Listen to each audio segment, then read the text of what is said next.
In this video, I'm going to discuss using tablets like the iPad for reading sheet music and give you my thoughts and then tell you why I do not use them for Pandemonium Big Band.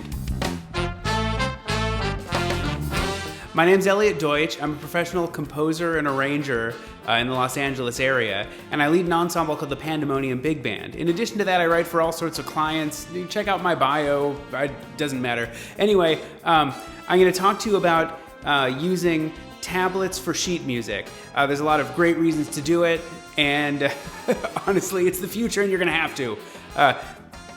So we're going to get to that in a minute, but first, if you like videos like this, hit that subscribe button. Smash the like button. That's important for other people getting to see this video. And then, of course, check out my Patreon. I've got a great tutorial series coming up soon about how to write for beginning jazz band. I'm already working on it. For now, bear with me on this iPad stuff, but definitely check out the Patreon. That support really helps me do projects like this one. So in addition to being a composer and arranger, I'm also a freelance trumpeter, which means I play in a lot of different musical situations. And I'll tell you from my experience, using a tablet to read music is becoming necessary equipment for the freelance musician. So it's something that you guys can relate to. If you were to call a musician to play in a band for you and you told them to bring a music stand with them to the gig, and they told you they do not have a music stand, that would be a strange thing, right? It's expected that every professional musician owns their own music stand and would, in most circumstances, be willing to bring it with them. On the same token, it's becoming standard for musicians to have tablets that they're proficient at using at gigs. And there's a lot of great reasons for this. The most obvious advantage to using a tablet to read music is just that, let me grab my tablet. The most obvious advantage to, oh God, let me grab the other thing. I'm back. All right, the most obvious advantage, this is the music book for one of the bands that I play in. This is my iPad Pro. You can see it's a lot smaller and lighter than that huge book of music. And actually, I've got probably 10 bands worth of music, entire repertoires, stored in this right now. It's becoming very, very typical when I get called for a band I haven't played with before, for them to send me a link in their email with all of the trumpet parts for that band. This has a huge implications for the band leader, meaning they don't have to lug a huge stack of those thick books with them to the gig. That's for anyone that's had to do this before, that's huge. From a usability standpoint, there's some huge advantages to the players themselves. So first, finding a specific song in a huge thick book, like the one that I held up a minute ago, can take a lot of time. Even if the charts are well numbered or alphabetized, it still takes an amount of time to ruffle through the pages and find the song you're looking for. And then there's normal paper music problems, like pages getting untaped, so you lose some of it, or just over time, the ink itself smudging, or the parts getting crumbled. Dialing up a piece of sheet music on your iPad or tablet is incredibly easy. There's usually a search function. You start typing in the name and you can find it in a matter of seconds. So it's hugely convenient for both the players and for the band leaders. Markings. So this is a plus and a minus about using tablets. Traditionally, with paper music, you'd grab your pencil off the music stand, make a quick marking, then keep going. On the iPad, while having an Apple Pencil or something speeds up the process, and I have one of those, and it does, but not as much as you'd think. It still takes a lot longer. You still have to go, you have to touch the screen, get the tool up, choose the pen tool. Then, if you're using your fingers, you have to pinch to zoom to really look at exactly where you want the marking to go, and then carefully write what you want to write with your fingertip. It's doable. I've done it hundreds and hundreds of times. but it is more cumbersome than using a pencil.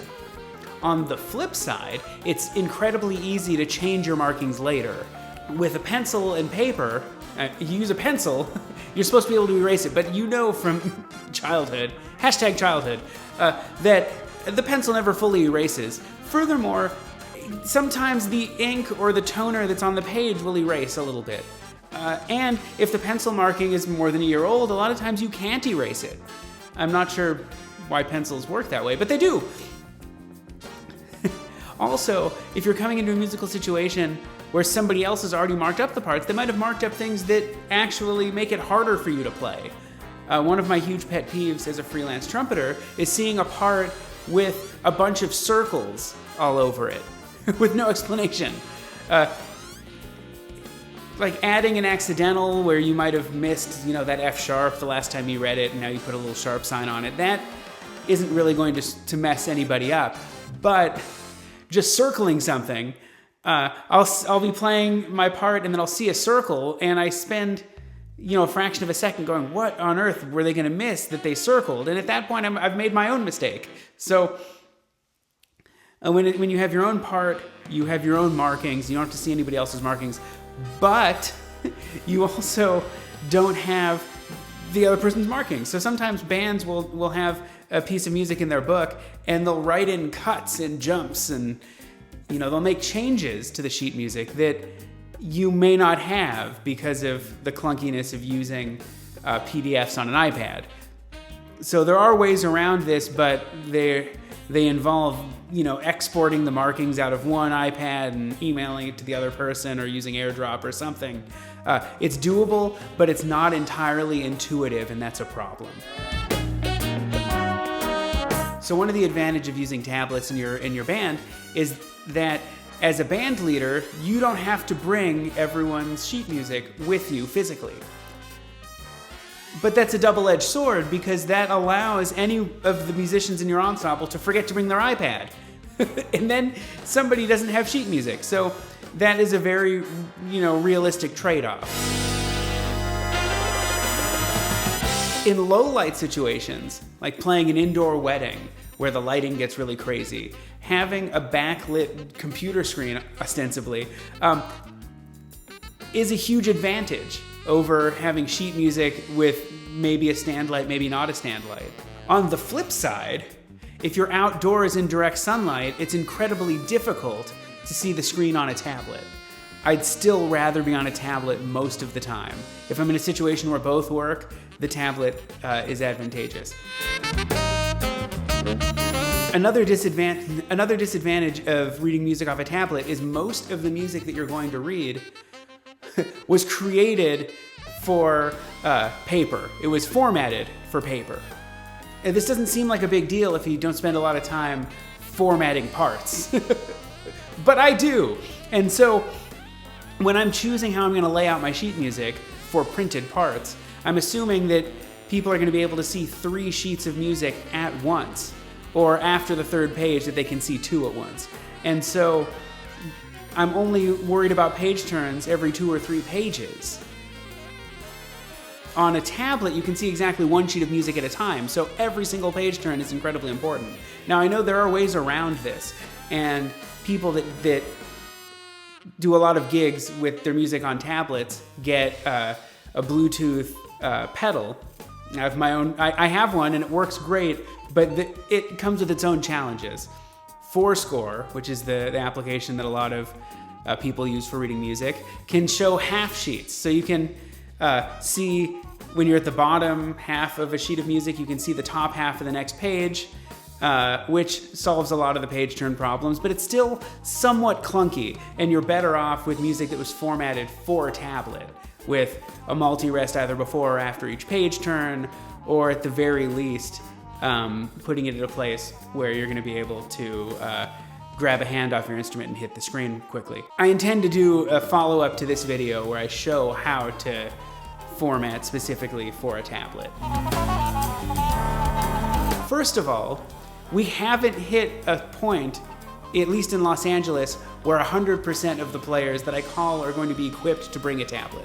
we're getting there. Maybe in another year or two, every single musician that I know will have a tablet that they can read sheet music off of. But we're not quite there yet. At the risk of excluding certain musicians, I'd rather just bring sheet music. But there are bigger reasons. So when you're in an ensemble like a big band, anyone who's played in a big band will be familiar with this. Certainly in the trumpet section, but also in the trombone section, and sometimes between like alto 1 and alto 2 and tenor 1, tenor 2, people trade parts song to song. Usually in Pandemonium Big Band, all the trumpet solos are written in the fourth trumpet part, but that player isn't going to play all of the trumpet solos. All the trombone solos, that's not true, but most of the trombone solos are written in the trombone 1 part. But again, that player isn't going to want to play all the trombone solos. So every single song has a demanding lead trumpet part. And so it wouldn't be fair for one player to play first on the entire night. So generally, they're swapping parts song to song. Now, when you have sheet music, like actual pieces of paper in their folders, for a given song, like let's say we're going to play the Cassowary, there's a trumpet 1, 2, 3, and 4 part, discrete pieces of paper. So when I'm going to count off the song, if each trumpeter has a part in front of them, then I know that all 4 of the parts are going to be covered. Now, if everyone had all 4 parts on their iPad, then they would have to do an extra step of coordinating to make sure that each of the parts are covered, not just that first trumpet's being traded around. So it's a level of organization that's certainly doable. It's just not something that we've ever done before. And I know if we do it, we're going to end up with multiple people playing the same part. And that's, not something that I'm okay with. I talked to a few of my friends that also work with tablets quite frequently. And one of their complaints was that the tablets have a finite amount of battery power. Oftentimes they won't use their iPad in between gigs, and when they show up to the gig, it won't turn on. Now, that is a real problem. But personally, I've never run into it because I tend to set up my set list the day before and charge my iPad overnight. And that's just part of my getting ready for the gig routine. So I've never run into that problem. But iPads kind of, like modern smartphones, charge incredibly quickly. So if you have, one of those wall warts and a USB cable or a lightning cable in your bag with the iPad, if you show up to the gig and your iPad's dead, if you have even 15 minutes to charge it up, you'll have enough charge to get you through a 2-hour gig. That's not a huge problem, but it is something worth considering. Anyway, this was all kind of a preamble to the next video, so please subscribe and check back frequently. Next week I'm going to post a tutorial where I show you how I format parts for tablet reading. That's good. That's enough. I'll see you guys next week. Goodbye.